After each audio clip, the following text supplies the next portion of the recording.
আজকে আরো একটা হেলদি টেস্টি রেসিপি নিয়ে চলে এসেছি। মোমোস কড়াই মানে ক্রিয়েশন, রিক্রিয়েশন, রিক্রিয়েশন। ঘরে থাকা জিনিস দিয়েই তৈরি। এই রেসিপিটা বানাবার জন্য আমি এখানে নিয়ে নিয়েছি দুটো ডিম, রসুন, আদা, পেঁয়াজ, দুটো সেদ্ধ আলু, পাও ভাজির ব্রেড, লঙ্কা, আর এছাড়া তেল, হলুদ, নুন এগুলো তো লাগবে।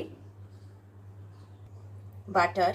এখানে আলু সেদ্ধ দুটোকে আমি ছাড়িয়ে নিয়েছি আর সব আদা, পেঁয়াজ, রসুন, লঙ্কা কুচি করে নিয়েছি। এবার একটা বাটির মধ্যে আলুটাকে স্ম্যাশ করে নেব আর এই সব পেঁয়াজ, রসুন, আদাগুলো একসঙ্গে দিয়ে মাখবো।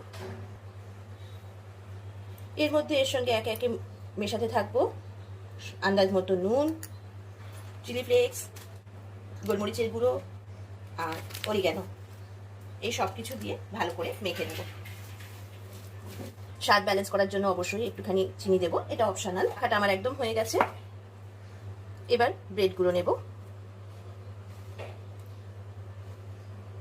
ব্রেডগুলোকে প্রত্যেকটাতে এই জোটটার অপোজিট দিকটা দিয়ে কাটবো।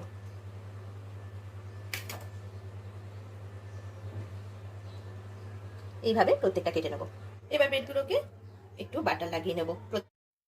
ব্রেডগুলোর মধ্যে বাটার মাখানো হয়ে গেছে। এবার যে আলুর পুরটা করেছিলাম সেই আলুর পুরগুলো প্রতিটা ব্রেডের মধ্যে ভালো করে ঠেসে ঠেসে লাগিয়ে নিয়েছি। এবার ডিমটাকে ভেঙে নিয়ে এবার এখানে স্বাদ মতো নুন, হলুদ সব দিয়ে ফেটিয়ে নেব। অমলেট বানিয়ে নেবো একটা বড়।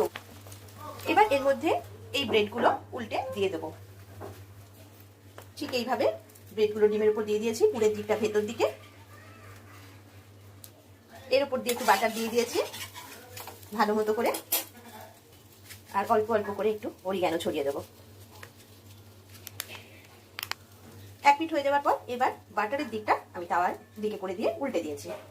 এইভাবে ভালো করে দুদিকটা তৈরি করে নিতে হবে, ভেজে নিতে হবে। আবার আরেকটা বানাচ্ছি। এটার টেস্টটা যদি আরেকটু বাড়াতে চান তাহলে এই তেলের মধ্যে অল্প একটু বাটার মিশিয়ে নিতে পারেন। আবার ডিমটা এরকম ছড়িয়ে দিয়ে দিয়েছি, ব্রেডটাও দিয়ে দিয়েছি।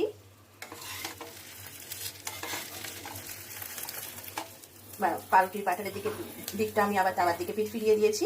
এভাবে কড়া করে ভেজে তুলে নেবো। ব্যাস, তাহলেই তৈরি হয়ে যাবে আজকে আমার এই snacks recipe, breakfast recipe, healthy recipe. তো কেমন লাগলো বন্ধুরা আজকের আমার রেসিপি? আশা করি আপনাদের রান্নাঘরেও খুব তাড়াতাড়ি এটা তৈরি হবে। আর কেমন হলো অবশ্যই আমাকে আমার মোমোস কড়াই ইউটিউব চ্যানেলে কমেন্ট করে জানাবেন।